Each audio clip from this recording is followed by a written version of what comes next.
Hey everybody, you are now tuned into The Blackout, shining a light on Black excellence, activism, and culture.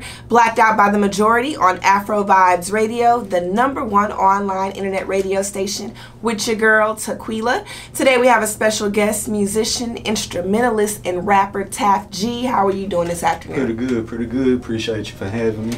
Thank you so much for willing to come in today and do an interview and just share some of your music and some of your time with us. So first, to start off, please introduce yourself and tell us about your background in music.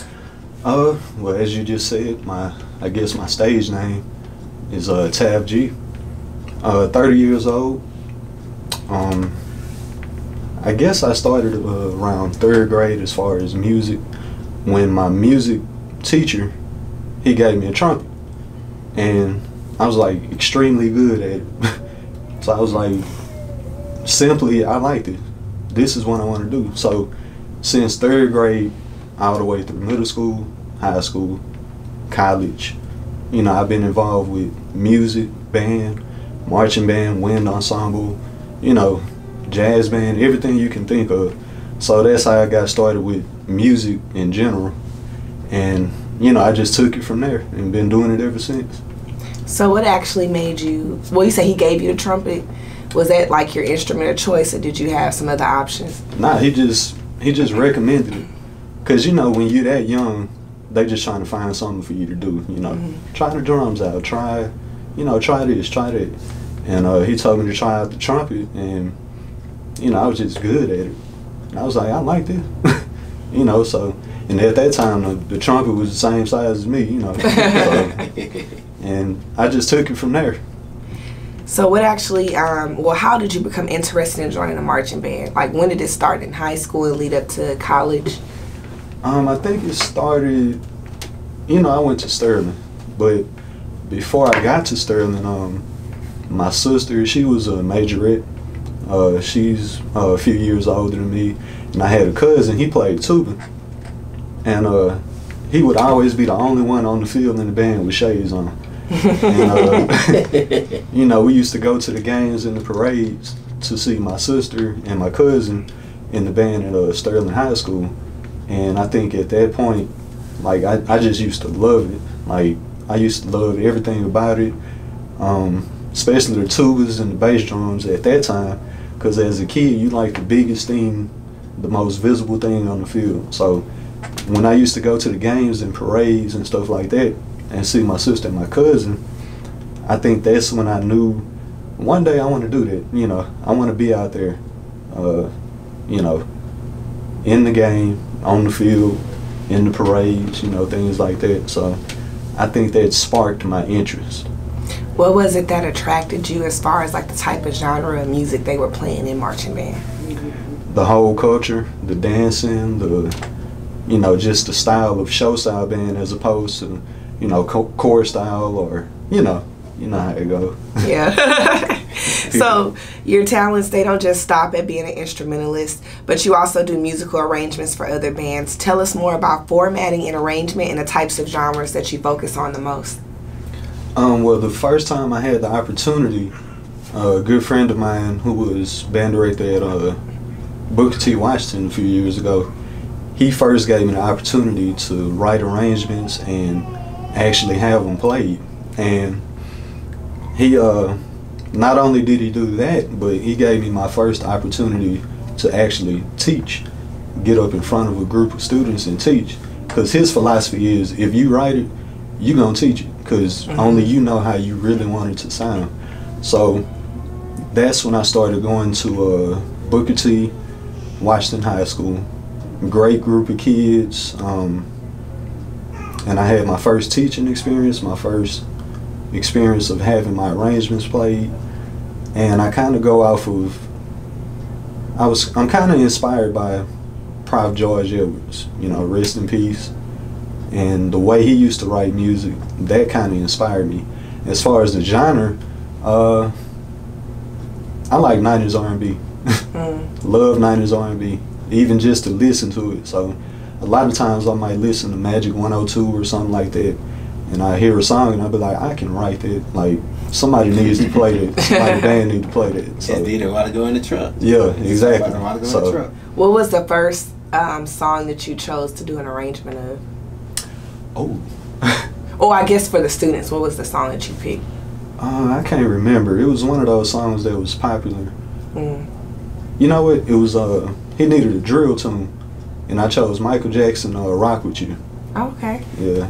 And how did the students like receive being able to take something that's a classic and apply it to today? It was great.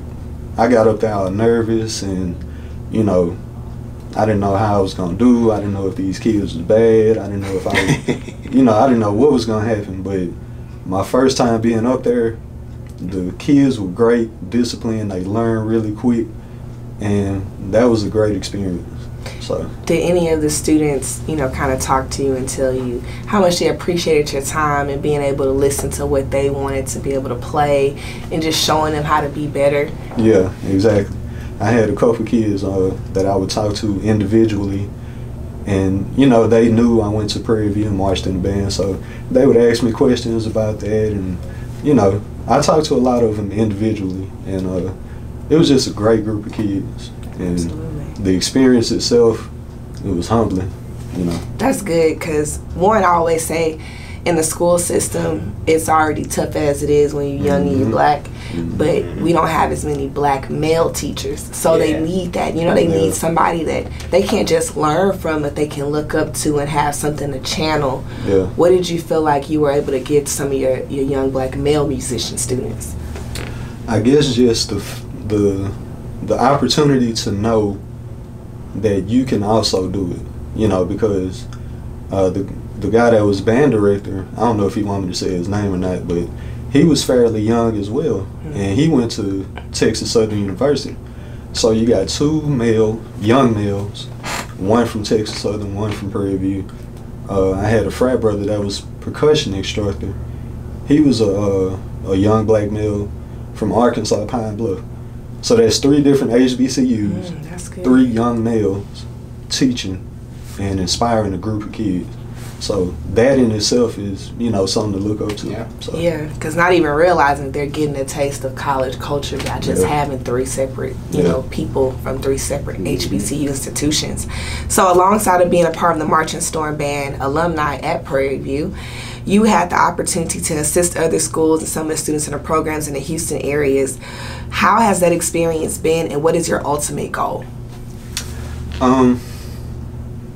Well, I guess I can go back to when I was a part of the Greater Houston All-Star Band. And then the year before I went to Prairie View, I was an intern. So that means I wasn't performing. I was just kind of teaching and helping out. And that was my first kind of, somewhat experience. And that was humbling. That was one thing I love about the All-Star Band and, Houston United Mass Band.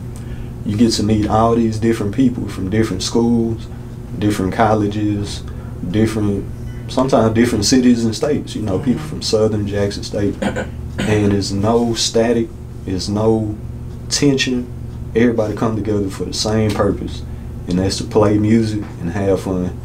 So and I think my overall goal is to just keep that going. Music programs in Houston are struggling right now. They really are. So I think my overall goal is to be involved somehow with bringing it back and just keeping it going. The music program in general. And I know before when we spoke, you mentioned that potentially developing a program that can provide instruments free of charge to the students that are interested in All-Star Band. So just for those who don't know, kind of enlighten us about what All-Star Band is and, what a day-to-day would be like for a student who participated in that program and why it's important for them to have those free instruments. Okay. So like I was just saying, Greater Houston All-Star Band, that's a summer program where any high school kids or whoever can come together, be a part of a massive band program, and pretty much do the same thing: learn music, play music, march, have fun. Same thing with Houston United Mass Band, but that's for college bandsmen, And like I say, that was one of my favorite things because I met so many people from different schools, different cities, different states, and we all came together and had fun, as if we'd been knowing each other for years. So, And what I mentioned about purchasing instruments and, you know, things like that was kind of like wishful thinking, you know, like if I ever get to the point where I'm... But it's possible. Yeah, it is. And if I ever get to the point where I'm financially able, I would develop some type of program where I could purchase a bunch of instruments, a bunch of drums, a bunch of shirts, pay for trips, buses, you know, food, everything, to the point where all the student has to do is show up. That's it. You know, you don't have to worry about dues. You don't have to worry about nothing but just showing up, playing your instrument, and having fun. But like I said, that's wishful thinking, I guess. I mean, maybe it's a possibility working with other people who are alumni in band that'll be willing to give their donations or maybe their old instruments to those students. That's something that you could probably consider, because I think that's very important. Like you said, especially in HISD, they've been cutting the budget so much and taking away those elective activities, and those students need that. Why do you think performing arts and music is so essential for those students? I guess from personal experience, you'll hear a lot of people say, in a way, band and music saved my life. You'll hear a few people say that, you know, and it's true. Like, a lot of times after school, instead of, you know, being in the streets or doing something I ain't had no business, you know, I was at band practice. That's true. On the weekends, if we had a game, that's where I'm at. And I think that's important in itself. The music programs in band, that'll keep these kids out the street. That'll keep these kids, you know, prevent them from committing all types of, you know, crimes, and you know how it goes. So that alone, and just music in general. Imagine the world without music. It'd be boring. Like, we'd be sitting there looking crazy. So that's true, because I listen to music before I'll turn on the television, because it's just a constant thing, you know what I'm saying? And then it applies to my mood. I can't remember, but it's the Lauryn Hill song with the Fugees, and like the first line of the song, this Killing Me Softly song. I can't remember the line, but she was basically just saying how like the song is her story, and then like the melody. Telling my whole life. Telling your whole life. Like, and that's true though, because a lot of times you hear a song and it do save your life. Because if you're going through an experience and you hear those lyrics and you're like, I can't express what I'm feeling, but they speaking on my experiences, so I know I'm not alone. Right, and you gotta think about it too. When people learn a whole sheet of music, that makes you able to read a whole book, and you can understand a whole book, and it transforms to that type of become an education purpose at that point. If you're able to memorize a whole sheet of music by heart, you can do a book and comprehend everything that you're doing. That's true. That's very true. And then the live music aspect, the football games. If your team ain't doing too good and the stands are still packed, you know, the people, you already know why the people they're there for the marching band. You know, so, you know, you got to keep that going. You know. HBCUs, man. HBCUs. And before we get ready to go to commercial break, how has being an instrumentalist actually impacted your life personally? Just let me know that I have talent, that I'm able to do something that, you know, the average person can't do. You memorize music and read music, that's like Chinese arithmetic right there. And then you get on the field and march and play and dance at the same time.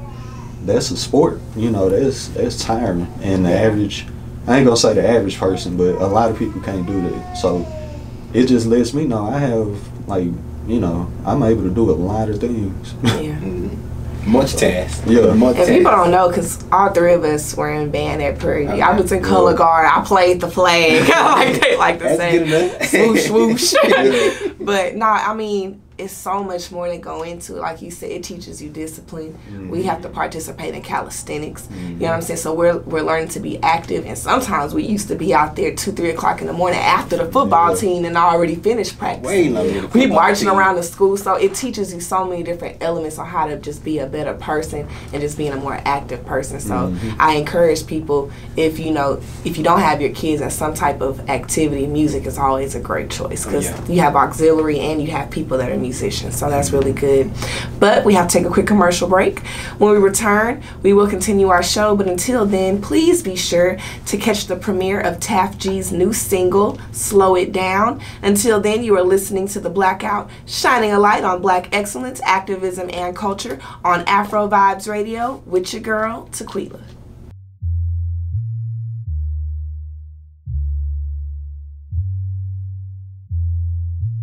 Head bowed, knees to the ground. I asked the Father why they so focused on keeping us down. He said somebody once saw an eagle just flying around. Came up with the bright idea to shoot him down to the ground. No explanation was found. Point taken, this Taft G major motivator, connoisseur, entrepreneur, and overthinker. I know them haters don't wanna see me exposed to greater exhibitionists. They exhibited broke behavior. I broke away from them serpents. They like to hide in the dirt, and when I realized I was worth it, that's when they started dispersing. I ain't saying I'm perfect. One day I got so discouraged, I told myself it ain't worth it. Almost ain't make it to 30. Yeah, on the curb I was swerving, and then I heard him. Told me stop and reverse it. That's when I realized ain't no shame in facing them demons. I'm in the slow lane, let y'all do the speed. Yeah, I just had to slow it down, and I ain't make it this far for me to turn around. And I ain't waiting, I'm feeling this is the right time. And all you haters just better respect my mind, my mind. I just had to slow it down, and I ain't make it this far for me to turn around. And I ain't waiting, I'm feeling this is the right time. And all you haters just better respect my mind, my mind. Yeah, yeah. If you don't work, then you can't eat a meal. I'm trying to make a meal and not be stressing over bills. I'm over thrilled with the way I made it over hills. I was feeling underqualified and overskilled, overcompensating. It really wasn't that complicated, but I just wasn't concentrating. It really had me contemplating. This whole adult business ain't all that it's cracked up to be. Either I'm gon' shine or I'm gon' fall behind. It's up to me. It ain't enough to be on top, we gotta make it known. Stunting and fronting like we really made it on our own. And you gon' wonder what went wrong when you don't make it home. I wonder if I made millions, would Pops pick up a phone? I'd ignore it and call my mama if heaven had a line. I was born in 88, the Lord took her in 89. That anxiety and depression kept me way behind. I'm in a better state of mind, yeah. I just had to slow it down, and I ain't make it this far for me to turn around. And I ain't waiting, I'm feeling this is the right time. And all you haters just better respect my mind, my mind. I just had to slow it down, and I ain't make it this far for me to turn around. And I ain't waiting, I'm feeling this is the right time. And all you haters just better respect my mind, my mind. Yeah. I just had to slow it down, and I ain't make it this far for me to turn around. And I ain't waiting, I'm feeling this is the right time. And all you haters just better respect my mind, my mind. I just had to slow it down, and I ain't make it this far for me to turn around. And I ain't waiting, I'm feeling this is the right time. And all you haters just better respect my mind, my mind. Yeah.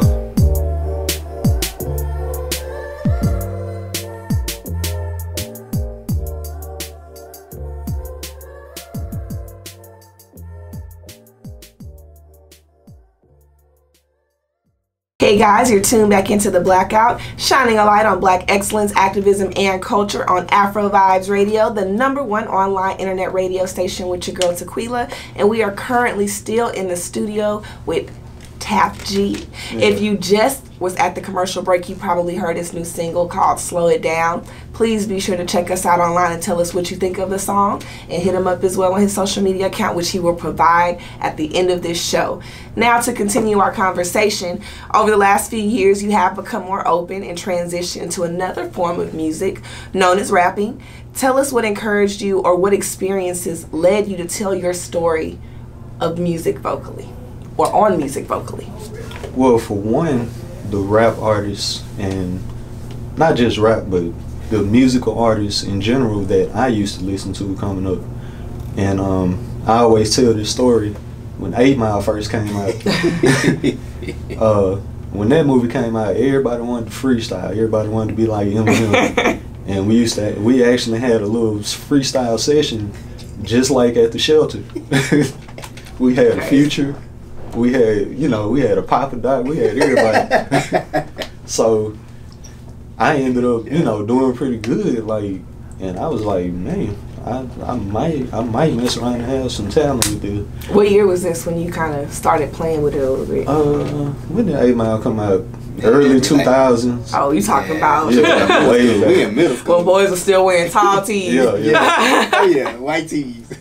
So that's when I kind of got assigned, but you know, I was too busy being young, being in school, being a kid. So I kind of, you know, left that alone until around maybe 2008 or so, and then I kind of picked back up on it. And you know, I had done a little more living. I had a little more to talk about. I was older, so that's when I started. You know, I had hooked up with my uncle and another good friend of mine, and you know, we just decided to record some music, see what happens, and you know, it just went from there. I fell off again a little bit, you know, just going through, you know, everyday life stuff, and now I'm back with a whole lot more to talk about. I've been through a lot. I got a whole lot to talk about. I really do. So, as of recently, well, when would you say you really kind of started taking more serious and wanted to take the emotion and put it down on paper? Probably within the last couple years, you know.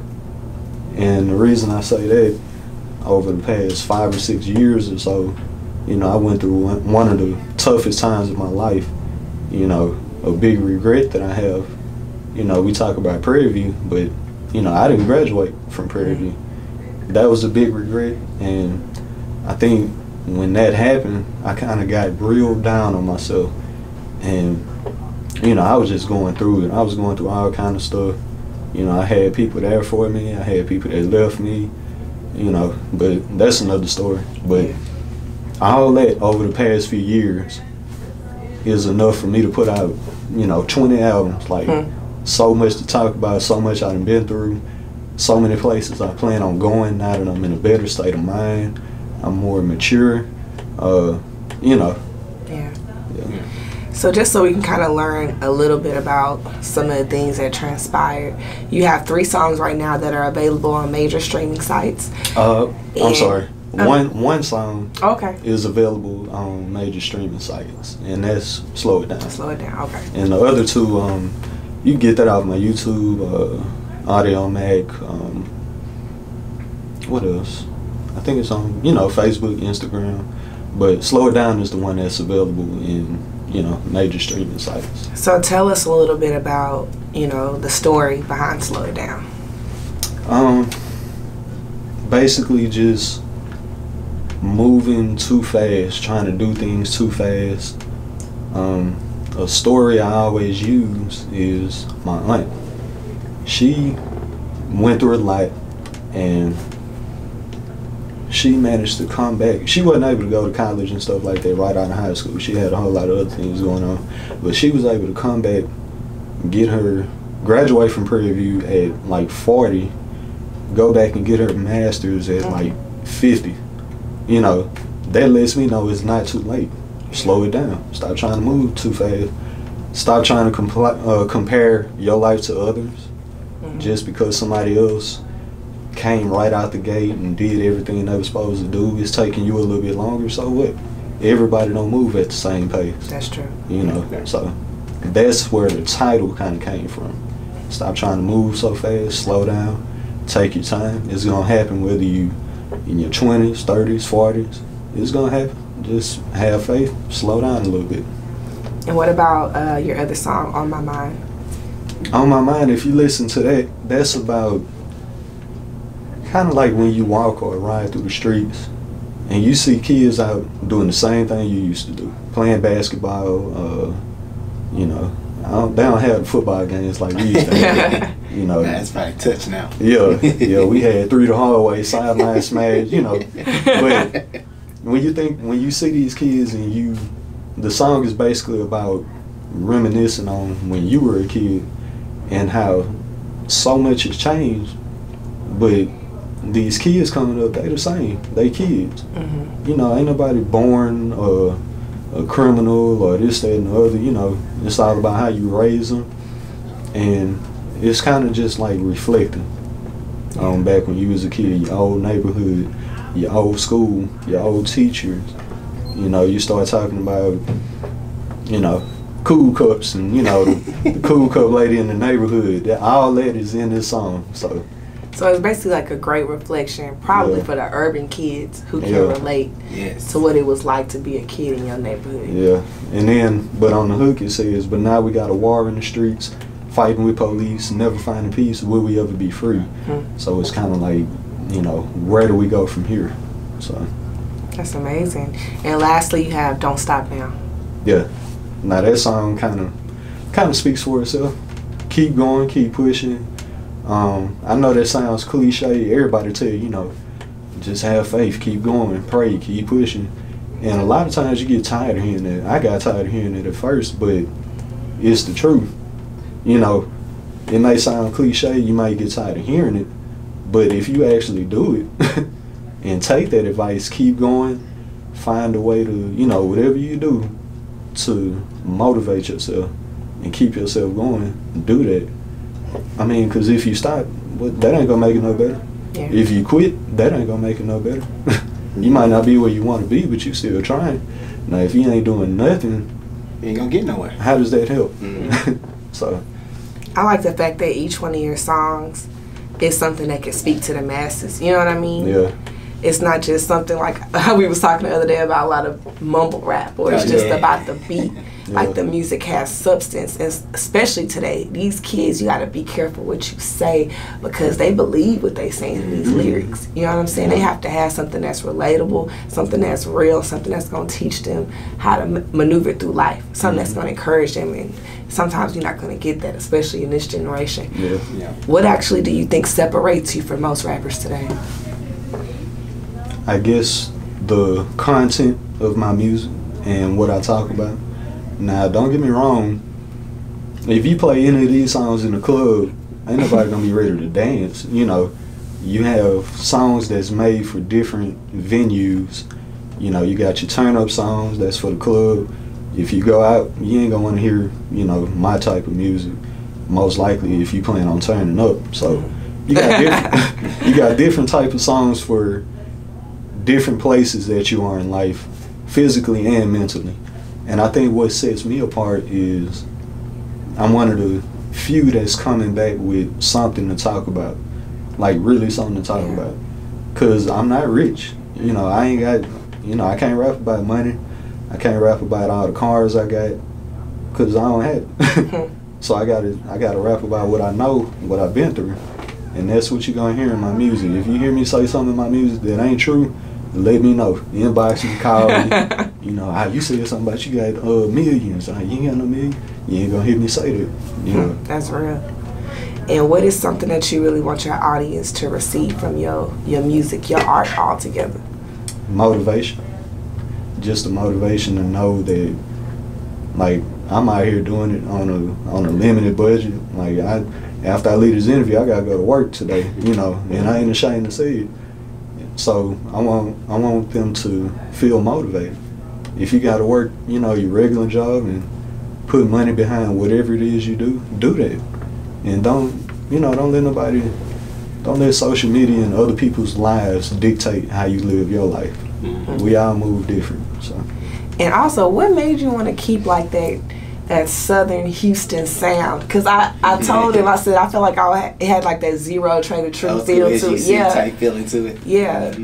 I can't help it. That's my voice. That's just my voice. I have a deep voice. A lot of people look at me and they be like, "You don't look nothing like what you sound like." But I can't help it. I don't have a high pitched voice. Like earlier when we was talking about songwriting and stuff, I write a lot of songs that I can't necessarily sing or say myself because I just don't have that voice. So. Because you see so many people, they try to like have this mainstream sound and they come from here and they don't even sound like it, but you kept it, you know, real. Like you really reach back into what we used to listen to, like on 97 on the box on Sundays when they had Screw Up Sundays. Last night. Yeah, and it sound just like that. And it's so good to hear that flow, that sound. Like that's familiar. That's what I grew up on. If I try to go that high on the turn up, it's gonna sound like I'm struggling, you know. So I can't do that, you know. Well, we almost have to get ready to get out of here, but before we go, do you plan on releasing an EP or album anytime soon? Yes, before the year is up. We got a few more months in 2018. It will be here before into the new year. And I'll keep y'all updated on when that'll be. And how can people stay up to date on any music that you're dropping, or if they just want to learn information about you? Well, my Instagram is Taft_G Major. Facebook, Channing Taft Gaines. That's my government name. I hope I don't owe nobody no money. YouTube, Taft G. Audio Mac, Taft G. I think that's pretty much it. I don't have a Twitter, but yeah, all my social media accounts. Interviews like this, tune in to AfroVibes, the Blackout. Watch this interview. You know, I did an interview on the Core 94. You know, I'm gonna be all over the place. So. Well, thank you so much for coming and premiering your new single here Appreciate with us. If y'all like what y'all hear, please be sure to call up here, request it. I mean, go on any major streaming site. Make sure you download it, purchase it. Just support this brother out here, really just trying to keep something real and authentic for y'all to listen to. Because that's what we want to support. $1. If you ain't got $1, and I know y'all found a way to scrape up change for the stuff y'all need. Let's support this brother. Look at the sofas. Well, thank you again for tuning into The Blackout, shining a light on Black excellence, activism, and culture with your girl Sequila on AfroVibes Radio. Make sure to check out our Facebook and Instagram pages at The Blackout AVR. And to stay up to date on our previous discussions and future events, please visit AfroVibes Facebook and Instagram at AfroVibes Radio, Twitter at AfroVibes Radio with an S, and lastly, listen to us online at www.afrovibesradio.com or simply download the AfroVibes Radio app on the Apple or Google Play Store.